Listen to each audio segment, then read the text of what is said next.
And I saw it, so ahead, one car but one is Plato. He'll get it sideways in a moment. The cars will go everywhere.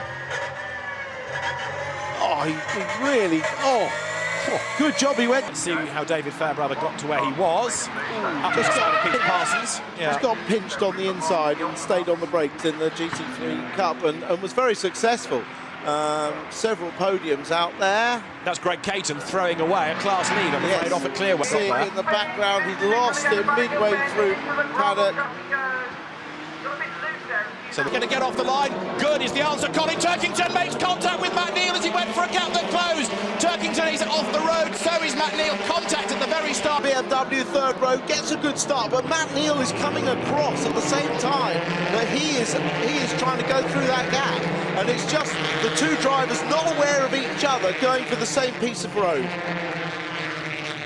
From another angle, as expected, a good start by Turkington, but you can see the gap narrowing and clonk. Big hit. Well, not at high speed, obviously, and the cars will look at Turkington moving the car forward to get it out of harm's way. Turkington goes for the gap, but Matt Neal's just closed it down a little bit and there was contact. Very unfortunate. This is Tom Chilton's view.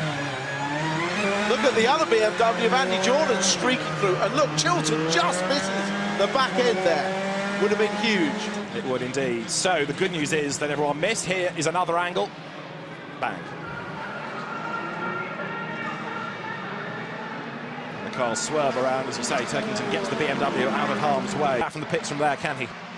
No, well, fortunately it's at slow speed, and the wheel won't cause any damage, but not what we want to see. Indeed. More than not surprisingly, and the road opens up ahead of him, and there is contact because we've lost a Subaru into the wall. It's Jason Plato. That's going to be a save for fifth, and there's more mayhem in the background, and Jack Goff gets turned around. Rob Collard is involved in that as well. There's a car in the gravel, the safety complaints. Goes through the middle. Look, it's exactly the same situation. He goes through the middle and turns himself effectively around the front of a slightly slow-starting Matt Simpson. It's the narrowness of the grid, but, well, we've got 32 cars on the grid, and he's another rear-wheel drive car, remember. It's rear-wheel drive cars making good starts, and look, the gap closes because the Vauxhall in front moves across, as do the front-wheel drive cars when they start and move down the hill. It was Matt Neal talking about the wheel spin. It was up at Druids, Jack Goff on the outside line, and Rob Collard arrives, and bang. Well, Rob Collard sort of fired out from the right-hand side. The inside got fired out of the pack, didn't he? Whether he was jinking out... Incidents. Tim, talk us through this. Again, it's just bunching. Got Jeff Smith on the inside, and it's three into one, just won't go, and it was just bunching into Graham Hill, which is another thing that you do get very often to Graham Hill. Another angle of Plato. Look, you see Chilton's moved down a bit. He's had wheel spin. Look at the damage. So lots of... That's why we have the safety car. That's where Davenport got the damage. Yeah, Dan Lloyd and Ward Neals and Luke Davenport all involved in that skirmish. Yeah, Jeff Smith got up the inside of the MG, didn't he? Made contact, and then there's the knock-on effect. Matt Simpson gets through the gap just. Sayat. Oh, the first spinner of the session. That is Roberto Colciago in the number 5 car. This is Duncan Indy in the blue and white Sayat with the USA flag. Of the timesheets, that's last year's champion or joint champion in the overall series, Maxi Boog, 1 minute 32.887. That's 2/100ths of a second off the best time set by his teammate Franck Perrin from Jules Gounon in the best of the Eka. Oh, that's... Well, it just never really looked like he was going to take the corner. And I'm surprised and confused because I've never seen a car in that corner behave in that manner. It was just as if he never really got to turn the wheel. Rather, he lost this opportunity. Now he's going back behind Big Shunt coming out of turn 6. Cars all over the place, so that's going to be possibly a red flag because right now it is chaos on the edge of the turn. He gets kicked sideways. There it is. And then it gets slammed. There's one of the Grasso Lamborghinis that gets turned. There's both of the Grasso Lamborghinis seem to be involved, certainly 2 of the green car. And again, when you're in that sort of melee of cars, you don't know which direction to go because you can see a car literally find a way past. Yeah, well, he tried very hard, and Raffaele Marciello got up the inside and spun poor old Dominic Baumann around. Two Mercedes trying to occupy the space that 1.5 could fit. Andrew Watson is alongside, but he's on the wrong position on the outside of the circuit up into turn 16. They're all going to touch. They have all touched. They've all gone off. The moment that Vincent Abril was looking for has come. Instant round up the inside of Caitlin Wood. They go. She's in the 24 Lamborghini. She turns into the corner and they start running out of space. The McLaren on the inside. And very quickly rejoining, in fact, clip to maintain the pace of the 26 Audi. It's going to probably sneak away. Now it'll be contact up at turn 2. And it's the 85. A little look at the replay up the inside. This is the moment where, well, Christian Engelhardt had nothing to do with that. You have to say that Fabian Schiller's learnt a lesson as he turns over to GT Racing. Quick wheelie for that dropped him way down the order, and for the 63 Lamborghini crew it was very frustrating. But almost all the huge expanse of that left-hand hairpin, which is just effectively the first short straight between up the tail. And here we had Daniel Perfetti going around the outside to nail down that was turn 2. That was where we saw Perfetti taking the outside. These fabulous cars and enjoying some really serious racing. And look how close it is. Oh dear, Daniel Fox has just got a little bit too close, gone for a loopy spin. And for the drivers coming round the corner behind, they're completely driving into the sun as they exit turn 8. So to have him in the middle of the track was more than a surprise. Jay in the black BMW is setting off to, oh well, he's gained 2 places because Coach McKenzie and Alexis de Bernardi. Oh, there is a replay of our spinners. It was Alexis de Bernardi and Coach McKenzie. We didn't see the start of the incident. As they came round the corner into our sight, they were both going. Let's have a look at the replay.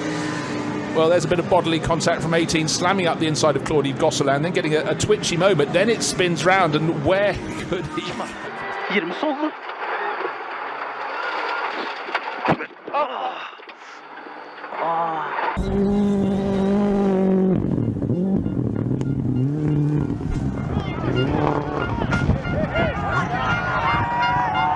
Środkiem 5 lewy, szybki. Dobra, okej, zjedź tu, jeżeli dasz. Damage. Driver's okay, as you've seen. Let's have another look. Well, he took it easy. Lost 4 minutes and 30. That's never good. Munnings as well, challenged out there, I think it's fair to say. Running strongly until this. 6 minutes and 52 seconds. Ouch, easy done. 130. Jopko, easy one! Yeah! Ah! Put backward into the wall hard. That left teammate Ken Block nowhere to go at the corner exit, and he collected him. You know, he must have when he came back. I'm not sure, but I don't think I hit him when I looked on the film. I had a very good and as you saw, it was raining, it was slippery. I lost the rear of the car and just ended up in the wall, spun around, got back out on track, and then at the start in the next one, the big squeeze on, and Baumanis ended up out on the gravel. Kevin Eriksson, what a great hookup! Was he doing that all day yesterday? I mean, that's incredible. Oh, Loeb's gone round. Was Hansen in the rear? It would all bunch of drivers, isn't it? You want to get as quickly off the line as you can. They can't predict the lights anymore. What do you think they're seeing that again? I don't know if Loeb had a problem as he came in there because he looked like he was spinning before. Maybe he's lost the front drive there. Yeah, you can see, can't you? So possibly here, when you saw, you can't see from the onboard. That's on. He turned in. Kevin Hansen on the lock stops trying to come around. He's going to end up, and Hansen goes into a spin. Yeah, I think very unfortunate for Kevin to have didn't really even made a mistake. Just a little bit of a drift. Look around the outside now, Dyson. Dyson's having a go, and a little bit of contact from Wood into the back, and around goes Charlie Digby, the youngster from Hampshire.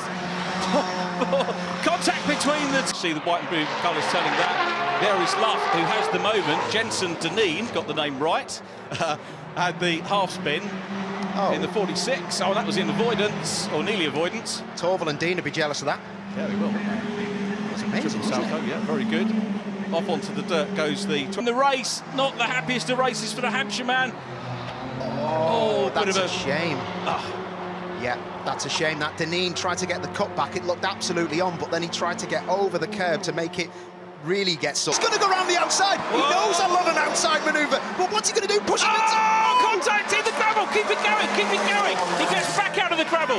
Masterly recovery from great try by Dyson. Oh, that was excellent. I mean, he didn't have to do that because of the penalty, but look, he tried it and would, to be fair, only give him a little squeeze. And I'll tell you what, in that 29 car, there'll be a throttle trace on the data. Said to the commentary team, oh, there's the spin for Del Sar. That's unlucky. He had a great race. Yeah, just took a bit too much apex. Hasn't even seen the car. She's at home. He's the double Castle Combe Formula Ford champion. Spin there for 34, Dan Kirby.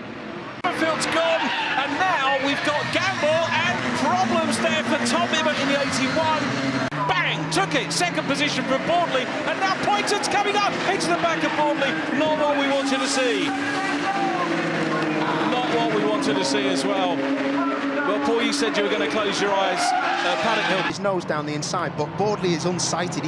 He looks like he checks twice, actually. He comes across once to the right, across the front of Poynton, then realises he's there. It's too late, then gets spun into the wall, then fires across the left, and Ben Green has that is a huge, huge big hit. And we wear these HANS devices, head and neck protection, and that stops any kind of damage to your neck as you hit a brick walls or any of the concrete walls. So Callum's down the inside.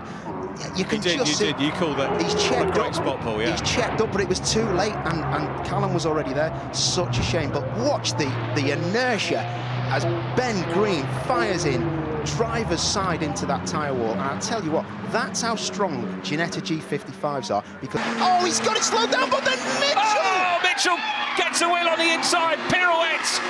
1 and a bit times, pulls it all back. Here's where it happened. Oh, that was such a shame. He turned in too early. He couldn't see the curb. He got right over the curb in a rear-wheel drive car, especially a 55 that relies on aero. You've upset everything, and the car just slides. Watch this. Shocks him straight down the inside. Fantastic move. And then Gamble just checks up, as in he slows the car down at the apex, and it gives Mitchell a massive problem. He doesn't know where to go, so he turns in early, and it bounces off the curb. Look at that recovery, though. I'll tell you what. Plato goes wide, and it's Tom Oliphant in the green and black car up the inside to gain ground. There's mayhem in the background. Peter Carl-Henning gets involved in all of that. He was hit by a spinning Ross. Piece it all together. So there's the smoke. Peter Carl-Henning tries to go around the outside of a spinning Ross Wiley and gets collected, and that's probably done suspension as well as bodywork on both cars, in fairness. From another angle, it looked as though Ross Wiley was just ahead of Jamie Orton when the spin started. Now, he may have fallen, he may have been pushed, but either way, that's why Jamie Orton was out of here late in race 1, and that's Plato going off. A tyre has gone down. I think it pitches him into a spin. Tom Wrigley goes off in a void. The inside curb, and as he hits the outside curb, the tyre just literally comes off the rim. And Wrigley, although he spun, lucky not to have a big damage bill there, because he was right up with Plato. Yeah, great avoiding action by the other cars. I was going to say, lucky neither of them got collected. Look at Allen now switching sides, then he finds another car in the way. Yes.